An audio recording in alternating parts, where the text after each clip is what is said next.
الف اللہ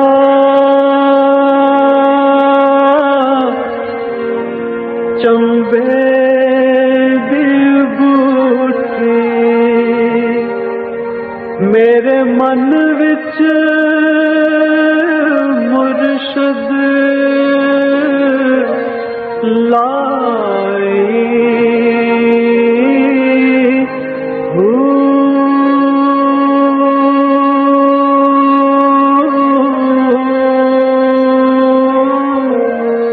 بسم اللہ الرحمن الرحیم۔ السلام علیکم۔ پروگرام المرشد اور میں ہوں منور عتیق۔ ناظرین محترم، آپ کے سوالات ہیں اور رہنمائی کے لیے ہمارے ساتھ موجود ہیں ہمارے بہت ہی محترم جناب حضرت امیر محمد اکرم اوان صاحب۔ آپ سلسلہ نقشبندیہ اویسیہ کے شیخ ہیں، مترجم قرآن ہیں، مفکر قرآن ہیں، شاعر ہیں، ادیب ہیں، بہت سارے حوالے ہیں آپ کے۔ بہت شکریہ، آپ نے ہمیں وقت دیا۔ آپ کے مزاج ٹھیک؟ الحمدللہ، شکر الحمدللہ۔ حضرت جی آج بھی ہمارے پاس بہت سارے سوالات ہیں اور یہ سوالات ہمارے پاس ایسے ہوتے ہیں کہ جو شاید لوگ عام پروگرامز کے اندر یا جو روٹین کے پروگرامز ہیں اس میں کرتے ہوئے یا تو گھبراتے ہیں یا پھر ان پروگرامز کے اندر یہ سوالات شامل ہی نہیں ہوتے، کیونکہ اس میں فوراً فتوے لگ جاتے ہیں کہ جی یہ سوال کرنے والا جو ہے یہ کافر ہے۔ حضرت جی سوال ہے طفیل احمد ہے کراچی سے، بڑا انٹرسٹنگ سوال ہے ان کا۔ کہتے ہیں ہر مذہب ہی اچھائی کی تعلیم دیتا ہے اور اپنے رب کو خوش رکھنے کی تلقین کرتا ہے، پھر ایک ایسا شخص جو مسلمان گھرانے میں پیدا ہی نہیں ہوا وہ کیوں کر پرکھے کہ سچا دین تو صرف اسلامی ہے؟ بالکل اسی طرح مختلف فرقوں میں بٹے لوگ اپنے اپنے فرقے کو درست سمجھتے ہیں، ایسے میں درست فرقے کی پہچان کیسے ہو؟ الحمدللہ رب العالمین والصلاۃ والسلام علی حبیبہ محمد وآلہ وصحبہ اجمعین۔ اعوذ باللہ من الشیطان الرجیم، بسم اللہ الرحمن الرحیم۔ مجھے آپ کا سوال سن کر میں اللہ کریم کا شکر ادا کرتا ہوں، خوشی ہوئی۔ یہ ایسی باتیں ہیں جو پوچھی بھی جانی چاہیے اور جو زیادہ زیر بحث آنا چاہیے۔ صحیح۔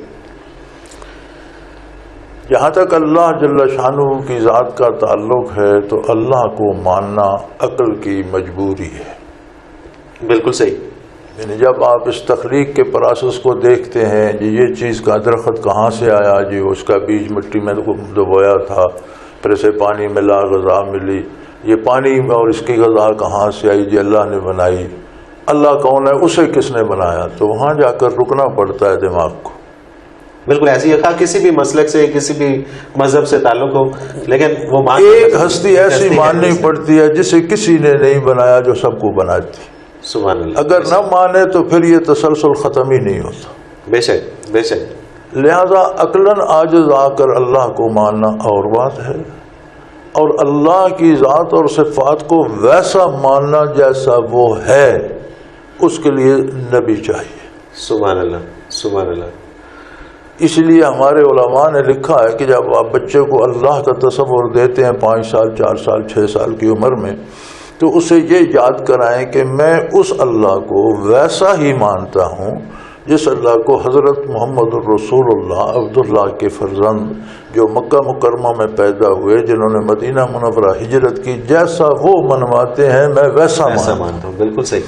کیونکہ اللہ کو تو ایسا ماننا چاہیے جیسا وہ ہے، جیسی اس کی ذات ہے، جیسی اس کی صفات ہیں، جیسی اس کی شان ہے۔ اب یہ عقل کا کام نہیں۔ اگر عقل کا ہوتا تو فلاسفہ نے اس کا جواب دے دیا ہوتا، عقل کا ہوتا تو اہل علم نے، ادیبوں نے، مورخوں نے، وہ جو نکتہ وروں سے حل نہ ہوا اور فلسفیوں سے کھل نہ سکا، یعنی یہ تو وہ ہستی بتا سکتی ہے جسے اللہ کا وہ قرب حاصل ہو، یا جسے اللہ خود بتائے یا جس نے اللہ کو دیکھا۔ سبحان اللہ۔ اللہ کو اتنا جانتا ہو، اور اتنا جاننا یہ انبیاء کا خاصہ ہے۔ لہذا اللہ کو ویسا ماننا ضروری ہے جیسا وہ ہے، اور وہ بتاتے ہیں حضرت محمد الرسول اللہ صلی اللہ علیہ وسلم۔ یہ تو بات ہو گئی ایمان کی۔ اب اگر کوئی ویسا نہیں مانتا تو خود وہ اپنے کو سچا کہتا رہے، تو بت پرست بھی کہتے ہیں میں سچا ہوں، تو ستارہ پرست بھی، آتش پرست بھی، ابلیس کی پوجا کرنے والے بھی ایک طبقہ ہے، وہ کہتے ہیں ہم سچے ہیں۔ صحیح۔ تو یہ کہنے سے سچا نہیں ہوتا۔ رہا سوال کا یہ حصہ کہ بندہ کیسے تلاش کرے، اب وہ غیر مسلمانوں کے گھر پیدا ہوا ہے، کیسے؟ میں تو سمجھتا ہوں جو مسلمانوں کے گھر پیدا ہوئے تلاش انہیں بھی کرنا چاہیے۔ بالکل صحیح. ایک موروثی عقیدہ ہے، اس میں وہ قوت نہیں ہوتی جو آپ تحقیق کر کے فیصلہ کر کے متعین کرتے ہیں، اس میں جو قوت اس میں ہوتی ہے. اچھا حضرت جی، یہاں پر ایک اور سوال اٹھتا ہے کہ بہت سارے ہمارے علماء کرام اس بات سے روک دیتے ہیں. وہ کہتے ہیں کہ آپ تحقیق میں پڑھو گے تو آپ ایمان سے خارج ہو جاؤ گے. وہ اس لیے روک دیتے ہیں کہ ہم سے ہی پوچھتے رہو، ہمارے محتاج رہو. صحیح. دین یہ نہیں ہے کہ آپ میرے محتاج ہو جائیں، دین یہ ہے کہ آپ براہ راست اللہ سے آشنائی پیدا کریں. سبحان اللہ. نبی کریم صلی اللہ علیہ وسلم کی ذات درمیان میں آ جاتی اور لوگوں سے کہتی کہ تم میں تو اہلیت نہیں ہے کہ تم اللہ سے کلام کر سکو، تم باتیں مجھ سے کرو، میں تمہاری باتیں اللہ کو پہنچاؤں گا. بات بنتی تھی. بالکل صحیح. لیکن آپ نے فرمایا یہ ہر بندے کا تعلق براہ راست اللہ سے، اور میری ذمہ داری یہ ہے کہ جو آئے اسے اللہ کے روبرو کر. سبحان اللہ. لہذا جو آیا اس نے سجدہ براہ راست اللہ کو کر کے اپنی گزارشات براہ راست اللہ سے پیش کی. تو دین یہ ہے کہ بندے کو اتنا بتایا جائے کہ از خود وہ اپنی ذمہ داری پر اپنے اللہ کے حضور پیش ہو.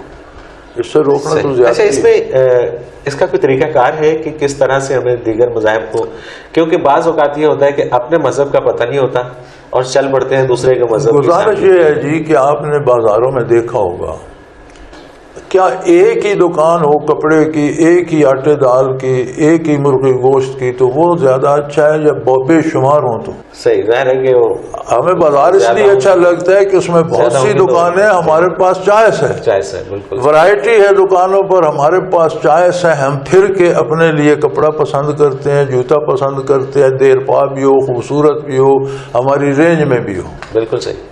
بالکل صحیح. تو مذہب کے معاملے میں اگر بہت سی دکانیں بن گئی تو اس میں گھبرانے کی بات ہے. بالکل صحیح. بلکہ یہ زیادہ اچھا ہے کہ سب کو دیکھنا چاہیے کہ یہ کہاں تک پہنچتے ہیں، کس انداز سے پہنچتے ہیں.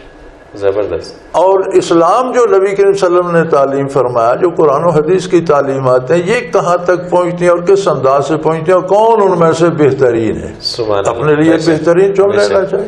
اور یقیناً کہ جب تحقیق کر کے یہ پتہ چلے گا کہ رب کی ذات موجود ہے تو پھر اس پہ ایمان لانا ہے. اس کا درجہ ہی کافر نہیں. میں تو کہتا ہوں ہر مسلمان کو بھی سنے سنائے ایمان کی بجائے خود تحقیق کر کے ایمان لانا چاہیے. وہ ایمان اسے اعمال پہ مجبور. سنا سنایا ایمان اعمال پہ مجبور نہیں کرتا. سنی سنائی بات سنی سنائی ہوتی ہے، پھر وہی ہوگا کہ دکھاوا زیادہ ہوگا اور حقیقت کا پہلو کم ہوگا. طارق محمود قریشی منور کالونی سرگودا سے یہ کہتے ہیں جی ایک عام اصطلاح ہے کہ جادو برحق ہے. لفظ برحق سے کیا مراد ہے، اور کیا واقعی جادو ایسا ہی ہے، برحق ہے؟ جادو باطل ہے. جادو باطل ہے. باطل ہے، کفر ہے. کبھی کفر ہے، کبھی بدترین گناہ ہے. صحیح. اگر جادو میں ایسے کلمات شامل ہوں جو کفریہ ہوں تو جادو کفر ہو جاتا ہے. صحیح. ورنہ جادو کسی کی بھلائی کے لیے تو ہوتا ہے، ایذاء کے لیے ہوتا ہے، اس لیے حرام ہے. اب یہ برحق کہنے والوں نے ایک بات گھڑ لی ہے کہ حضور صلی اللہ علیہ وسلم پر جادو کیا گیا اس لیے جادو برحق ہے. بھائی حضور کو جس چیز سے ایذاء دی گئی وہ برحق ہے، یہ باطل ہے. صحیح. بالکل صحیح. یہ تو الٹی بات ہے. یہ تو بالکل الٹی بات ہے. اچھا، اب جو حضور اکرم صلی اللہ علیہ وسلم پر ایک یہودی نے جادو کیا، آپ کے سر مبارک کے منہ مبارک لے کر کسی کنگھی میں الجھا کر اس پر گریں لگا کر ایک اندھے کنویں میں اس نے پھینک، اس سے ہوا یہ کہ حضور اکرم صلی اللہ علیہ وسلم کا بگڑا کچھ نہیں، لیکن سر میں گرانی محسوس فرمائی آپ. صحیح. اللہ کریم کی طرف سے آخری 2 صورتیں جنہیں معوذتین کہتے ہیں یہ نازل ہوئیں. ان میں 11 آیتیں ہیں، اس نے 11 گرے لگائی ہوئی تھی. صحیح. نبی کریم صلی اللہ علیہ وسلم کو بذریعہ وہی آگاہ فرما دیا اللہ کریم نے کہ اس طرح کنگھی ہے، اس میں بال ہیں، گرہ لگی ہوئی ہیں اور فلاں کنویں میں ہے. صحیح. آپ نے ایک خادم کو حکم دیا، وہ صحابی گئے کنویں میں اترے، وہ کنگھی لے آئے. اب بالوں کی گرہ لگی ہوئی کھولنا، بال کو گرہ دے دیں تو کھلتی نہیں.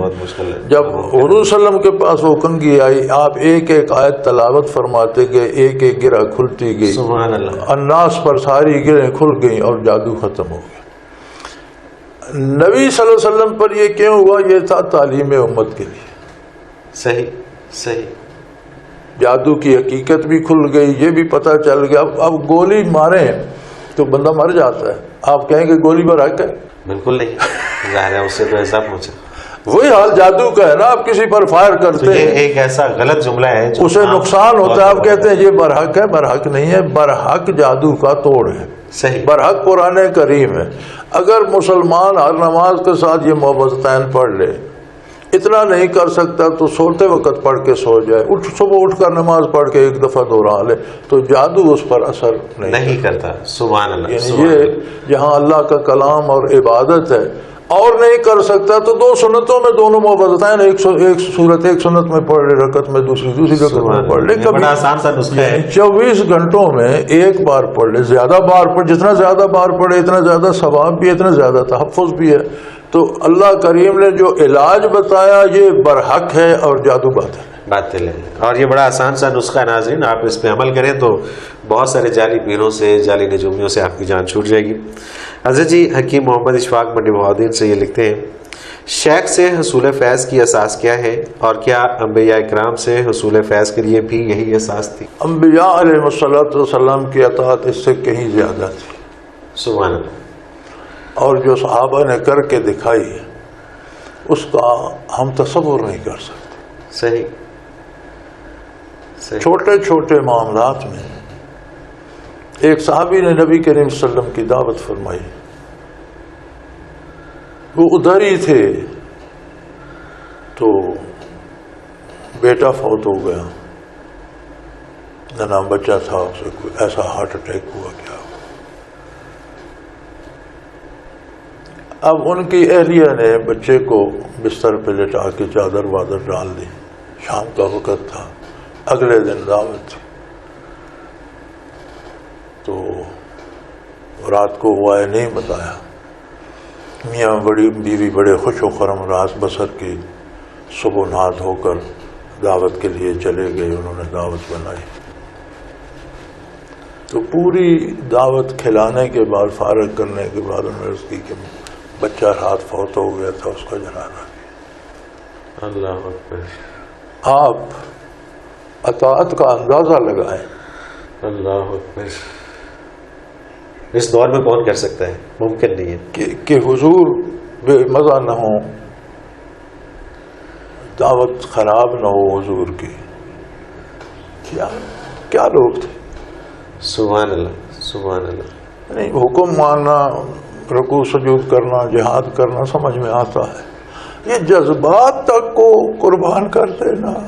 اللہ اکبر۔ اور ایسے جذبات کے جو کنٹرول سے ہی باہر ہیں، بے اختیار ہو جاتے ہیں، ہنس رہے ہیں، کھیل رہے ہیں، خوشی خوشی چیزیں پیش کر رہے ہیں۔ اس دور میں ماں نے، خاتون نے، ماں نے میاں کو نہیں بتایا اللہ اکبر کہ پریشان ہوگا، تو آپ صحابہ کی اطاعت کا تو ہم تو اندازہ بھی نہیں کر سکتے۔ صحیح بات ہے۔ بات یہ ہے کہ آپ جس کی اطاعت کرتے ہیں، جس کے تابع ہو جاتے ہیں، اس سے آپ کو ایک قلبی نسبت ہو جاتی ہے، آپ اس جیسے ہو جاتے ہیں۔ عجیب بات یہ ہے، سبحان اللہ۔ آپ کسی چور کی اطاعت کر لیں، اگلے سال آپ بھی کامیاب چور ہوں گے، ایسا ہی لباس ویسا بنا لیں گے، مونچھیں وغیرہ ویسی بڑھا لیں گے، حلیہ ویسا بنا لیں گے۔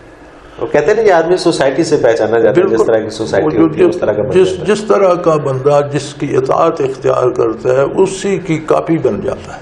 سوال ہے سلطان عرفانی لاہور سے، یہ کہتے ہیں جی غوث اور کتب کیا ہر عہد میں موجود ہوتے ہیں؟ اگر موجود ہوتے ہیں تو ملک و قوم پر ان کے کیا اثرات ہوتے ہیں؟ حضرت جی اس کا جواب ایک مختصر سے کمرشل بریک کے بعد ناظرین، ایک مختصر سے کمرشل بریک، اس کے بعد حاضر ہوتے ہیں، ہمارے ساتھ رہیے گا۔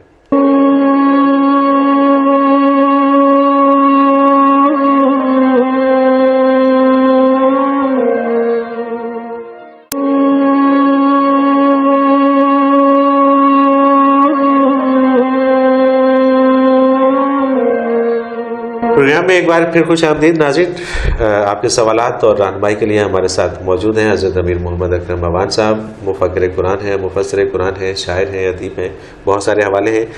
حضرت جی وقفے سے پہلے ایک سوال سلطان عرفانی صاحب لاہور سے، غوث اور کتب کیا ہر عہد میں موجود ہوتے ہیں؟ اگر موجود ہوتے ہیں تو ملک و قوم پر ان کے کیا اثرات ہوتے ہیں؟ گزارش یہ ہے جی کہ کیا چاند، سورج، ستارے، سیارے ہر عہد میں موجود نہیں ہوتے؟ بالکل موجود ہوتے ہیں۔ ان کے اثرات فضا پر، زمین پر، نباتات پر، حیوانات پر، جمادات پر، ہر چیز پر مرتب ہوتے ہیں۔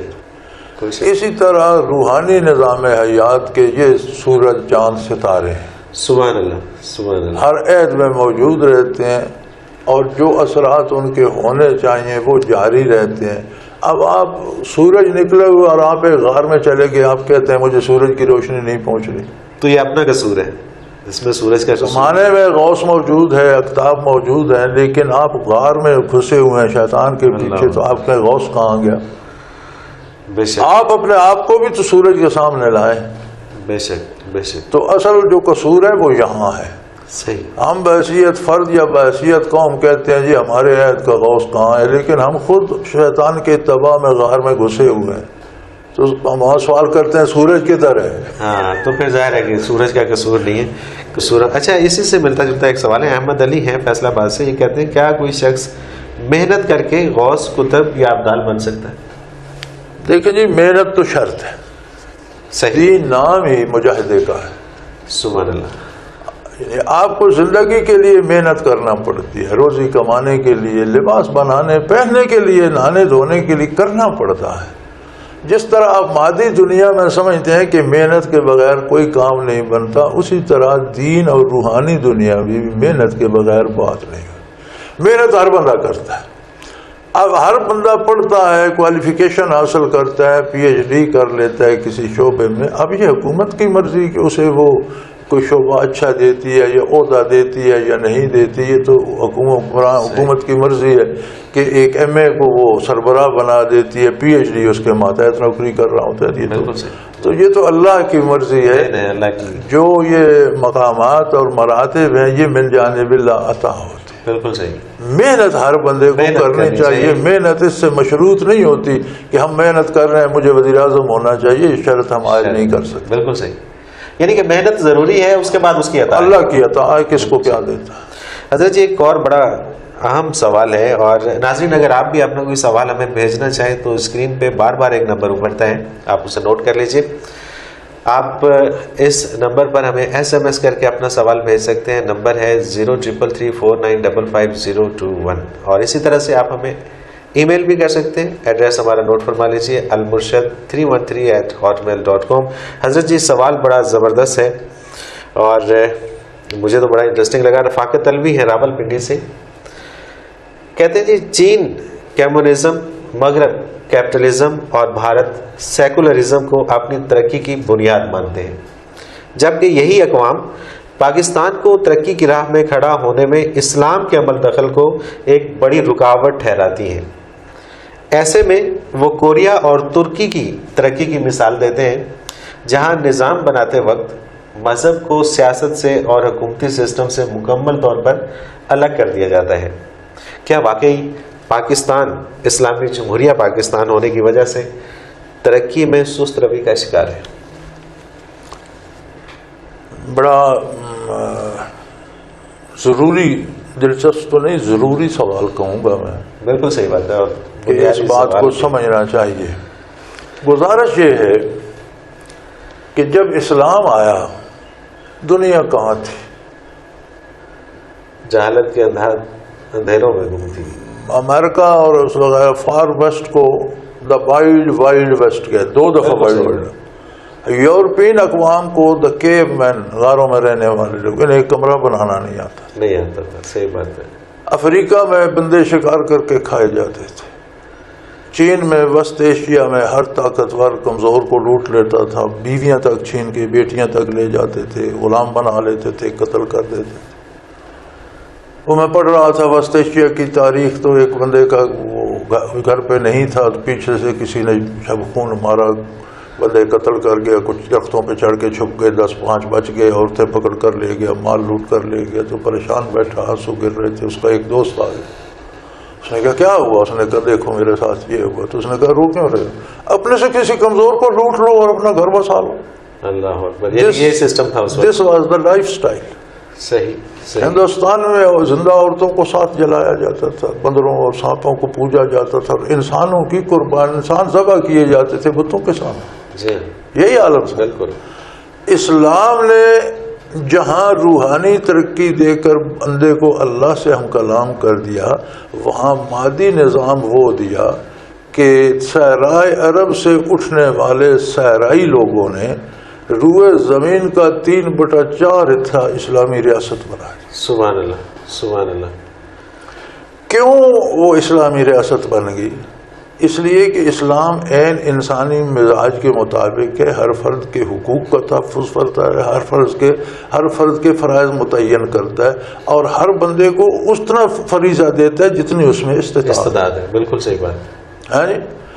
جب اسلامی ریاست عروج پر تھی، صحیح، ایک حد پر فاروق اعظم نے رضی اللہ تعالیٰ عنہ فتوحات روک دی تھی کہ وہ ریاستیں جو ہم سے چھیڑتی تھی سب فتح ہو گئی، ہمیں ان کا انتظام کرنا ہے، ہمارے پاس 3/4 دنیا آ گئی ہے، اگر دوسرے ہم سے چھیڑتے نہیں تو ہم انہیں نہیں چھیڑتے، تبلیغ کریں گے، اسلام پہنچائیں گے، وہ مانے بہت بہتر، نہ مانے ان کی مرضی، ہماری ان سے جنگ نہیں ہوگی، چھیڑیں گے تو ہوگی۔ بالکل صحیح۔ یعنی اسلام نے جتنی روئے زمین کو فتح کیا، یہ دفاعی جنگیں لڑ کر فتح کیا۔ سبحان اللہ، بے شک بے شک۔ اچھا، ان میں جو نظام بنا، کیا وہ دنیا کی کامل ترین اور عروج ترین پر سلطنت نہیں تھی؟ No doubt, no doubt. تو پھر آج ہم اسلام سے ترقی کیوں نہیں کر سکتے؟ ہندوستان میں مغلوں کی حکومت رہی آخر میں، پھر اس کے بعد سکھا شاہی آئی، ابتری آئی، پھر اس کے بعد انگریز آئے۔ تو جب انگریز آئے تو مغلوں کے زوال کو تقریباً 1 صدی بیت چکی تھی، برائے نام بہادر شاہ ظفر بیٹھا تھا، قلعے کے اندر حکومت تھی، کوئی نظام نہیں تھا، کچھ نہیں تھا۔ جب انگریزوں نے سکھوں سے بھی پنجاب لے لیا، سارے ہندوستان پہ قبضہ کر لیا، تو اس وقت لارڈ میکالے نے اپنی اسمبلی میں برطانیہ میں جو تقریر کی ہندوستان کے بارے، اس وقت وہ کہتے ہیں کہ I have traveled the east to west and from north to south of India. I have seen no thief, no beggar. کیا بات ہے، یہ ان کے اپنے کلمات ہیں۔ یعنی 100 سال گزر جانے کے بعد بھی اثرات یہ تھے کہ 100 سال بعد بھی ہمالیہ سے دکن تک اور بنگال سے آپ کے بلوچستان کی آخری حد تک کوئی چور اور کوئی گداگر نہیں تھا۔ یہ کیا تھا؟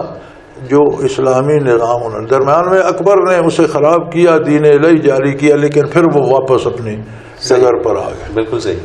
اور اورنگزیب عالمگیر نے جو ملکی ضابطۂ قوانین عدالتی بنایا تھا، وہ عالمگیری فتاوی عالمگیری پر آج بھی علماء فتویٰ دیتے ہیں، یہ ملک کا آئین و دستور تھا۔ صحیح، بالکل صحیح۔ مغربی اقوام نے یا کوریا نے یا چین نے یا جس نے ترقی کی، آپ ان کے وہ اصول دیکھیں کہ کن اصولوں پر انہوں نے ترقی کی۔ بالکل صحیح۔ بنیاد آپ کو ملے گی کہ ہر آدمی اپنی ڈیوٹی پوری کرے، بنیاد آپ کو ملے گی کہ کوئی رشوت نہ لے، کوئی ناجائز رعایت کسی نہ کی جائے، کم نہ تولا جائے، کوالٹی کم نہ کی جائے، یہی چیزیں نہیں ہیں۔ بالکل ایسے ہی۔ تو یہ چیزیں تو اسلام نے دیں اور ان اقوام نے اسلام سے لیں۔ بے شک۔ اب ہم نے لیبل اسلام کا لگا رکھا ہے، اندر ہم نے سارا کفر بھر رکھا ہے، بدیانتی ہم کرتے ہیں، ڈیوٹی ہم نے۔ یار اس ملک میں آپ دیکھیں 9 دن بینک بند ہیں، دنیا کے کسی ملک میں تصور کیا جا سکتا؟ پچھلے دنوں عید کی چھٹیوں میں 9 دن بینک، 9 دن بینک تک بند ہیں۔ یار ہم بیٹھے ہیں، ہمیں پیسے ضرورت ہے، پیسے اپنے ہیں، ہاں جی، اور وہ نہیں نکلوا سکتے۔ حادثہ ہو جاتا ہے، بندے کو ہسپتال لے جانا ہے، پیسے کہاں سے ہیں جی؟ بینک میں چھٹی ہے۔ یار کوئی اللہ کا خوف کرو۔ ہم نے نام اسلامی رکھا ہوا ہے، اب اندر سارا کفر بھر کے اوپر صبر چادر باندھ کر کہتے ہیں اسلامی چوری ہم کرتے ہیں، کام چوری ہم کرتے ہیں، رشوت ہم کھاتے ہیں، رشتہ داروں کو دے دیتے ہیں، مستحقین کو نہیں دیتے۔ ہم نے اسلام کے اصول چھوڑ دیے، نام اپنا لے۔ انہوں نے اسلام قبول نہیں کیا، کلمہ نہیں پڑھا، اصول اپنا لیے۔ اب قانون یہ ہے کہ جو اسلامی اصول پر عمل کرے گا وہ مومن ہے یا کافر، دنیا کا فائدہ اس کو بھی ہو۔ بالکل صحیح۔ مومن ہے تو اسے آخرت کا بھی فائدہ ہوگا، دنیا کا بھی۔ کافر ہے تو اسے آخرت میں کچھ نہیں ملے گا، دنیا اور پیاسا ہے، ٹھنڈا پانی مومن ہے یا کافر ہے، جسے دیں پیاس بجھائے گا۔ مومن پی کر الحمدللہ کہے گا، اسے آخرت میں بھی اجر ملے گا، کافر کو آخرت میں کچھ نہیں۔ تو جتنے لوگوں نے ترقی، جتنی قوم نے کی ہے، ان کے ترقی کے اصول نکالیں اور اسلام کی تعلیمات پڑھیں تو یہ سب اسلام کے خوشہ چین ہیں۔ انہوں نے اسٹڈی کی کہ اسلام اتنے تھوڑے عرصے میں اتنی دنیا نے کیوں قبول کیا۔ بے شک۔ پھر ان کا جواب آیا کہ لوگوں کے حقوق کا تحفظ ہوا، کسی پر ضرورت سے زیادہ بوجھ نہیں ڈالا گیا، لوگوں کی زندگیاں محفوظ بھی ہو گئیں، آسان بھی ہو گئیں، تو انہوں نے وہ نظام اپنا لیے۔ آج جتنا اسلام یورپ اور امریکہ میں ہے اتنا اسلام آپ پاکستان میں لے آئیں تو آپ ان سے آگے نکل جائیں گے. بلکہ آپ پاکستان کی تو وہی صورتحال جس طرح آپ نے مثال دی جی کہ اب تو اگر بڑے کسی نے ظلم کیا ہے تو آپ چھوٹے پہ ظلم کر رہے ہیں. یہی سلسلہ چل رہا ہے کہ اوپر سے ظلم شروع ہوتا ہے اور نیچے تک جاتا ہے. ہر شخص ظلم کرنے پر اپنے سے کمزور کو لوٹ لو, پریشان ہونے کی کیا ضرورت کیا ہے. اور یہی ہو رہا ہے پاکستان کے اندر. اس کو ہم اسلام کہیں تو یہ تو اسلام کا قصور نہیں ہے, ہماری سمجھ کا, کیونکہ ہم نے وہ قوانین تو سارے چھوڑ دیے ہیں جو اسلام کے قوانین ہیں, اور بظاہر مسلمان کہنے سے تو ظاہری بات رکھی نہیں ہوگی. بالکل صحیح. حضرت جی ایک اور سوال شامل کرتے ہیں محمد اسلم رائیونٹ سے. یہ کہتے ہیں کہ حدیث مبارکہ دعا عبادت کا مغز ہے کو بنیاد بنا کر یہ کہا جاتا ہے کہ دعا کے بغیر عبادت ایسے ہی ہے کہ آپ نے چھلکا لیا اور مغز چھوڑ دیا. سوال یہ ہے کہ دعا کی حیثیت اپنی جگہ, مگر پھر عبادت کی حیثیت کیا ہوگی؟ عبادت کیا ہے؟ صرف نماز روزہ عبادت نہیں. عبادت ہر وہ کام ہے جو آپ اللہ اللہ کے رسول کے دین کے مطابق. بالکل ٹھیک. اس کے مطابق کمانا عبادت, کھانا عبادت, بال بچے پالنا عبادت, سونا عبادت, جاگنا عبادت, گھر بنانا عبادت. ہر کام یا عبادت ہے یا نافرمانی. بالکل صحیح بات. ہر عمل جو بھی انسان نے اب عبادت جو ہے یہ بجائے دعا کیا ہے؟ صمیم قلب سے اللہ کی بارگاہ میں اپنی گزارشات پیش کرنا, اپنی مشکلات کا حل چاہنا, اپنی رکاوٹوں کا حل چاہنا. صحیح. اور عبادت کیا ہے؟ صمیم قلب سے اللہ اللہ کے رسول کی اطاعت کرنا. تو یہ جو عمل ہے یہ بجائے خود دعا بن جاتا. سبحان اللہ, سبحان اللہ. یہ چاہتا ہے رحمت الہی کو, یہ چاہتا ہے برکات کو, یہ چاہتا ہے انعامات کو, یہ خود دعا بن جاتا. اب اس سب کے بعد پھر اللہ کریم نے یہ مزید شفقت فرمائی کہ عمل کرنے کے بعد پھر مجھ سے کوئی چیز چاہتے ہو تو وہ مانگ بھی لو. سبحان اللہ, سبحان اللہ. اب مخل عبادت یعنی عبادت کا حاصل اس لیے کہا گیا کہ دعا کرنی چاہیے گناہوں کی معافی کے لیے, دعا کرنی چاہیے قرب الہی کے لیے, اور اس کے تو فعل دعا کرنی چاہیے دنیاوی مصیبتوں سے نجات کے لیے, اخروی مصیبتوں سے نجات کے لیے. یہ دعا ہے. صحیح. تو عبادت بھی تو یہی ہے. بالکل صحیح. اس میں اس کو الگ نہ کیا جائے, بجائے خود ہر عبادت از خود دعا بھی ہے. یعنی دعا تب بنتی ہے کہ جب عبادت میں محض ایکٹنگ نہ رہے, خلوص آئے, اداکاری نہ ہو.